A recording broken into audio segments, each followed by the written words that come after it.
Hola, hoy nos encontramos en mitad de invierno con temperaturas muy bajas, que llegan a varios grados bajo cero durante la noche, y a veces se nos olvida que hay muchas personas que viven y duermen en las calles de Valencia. La calle es su único hogar.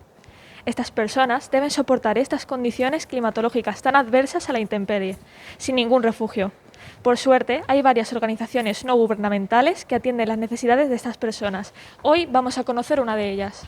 Hola, ¿cómo te llamas? Hola, buenas, Víctor Alcalá.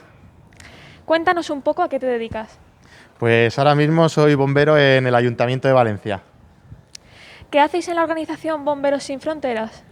Pues hacemos un poquito de todo. Ahora mismo, como viene la temporada de frío, pues como estáis viendo, estamos recogiendo mantas para repartirlas con la gente que tiene más necesidades y que no puede permitirse, pues algunos ni una vivienda. Y las repartiremos mañana por la zona del río, por la zona de Valencia. ¿Cómo repartís la ropa que recibís?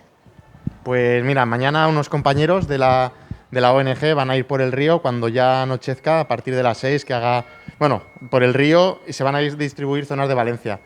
Y a gente que se le vea necesitada se repartirá. También se les da a Cruz Roja, que ellos saben también, y ellos van con vehículos y ya conocen a la gente, ellos también se van a encargar de repartir este material, porque al final ha llegado bastante y van a hacer falta manos mañana para repartir. Me ha invitado Alex para que vaya con Ah, mira qué vosotros bien. y sí, creo que va a ser una experiencia única. Entonces ya os contaré cómo ha ido la experiencia.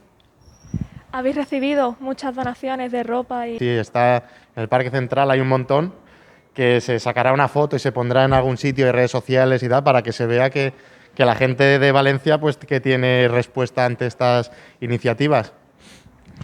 Muchas gracias por haber venido, por dejarnos participar en, en vuestra labor social Muchísimas gracias a y ya vosotros, sabéis que hombre. podéis contar con nosotros para futuros proyectos.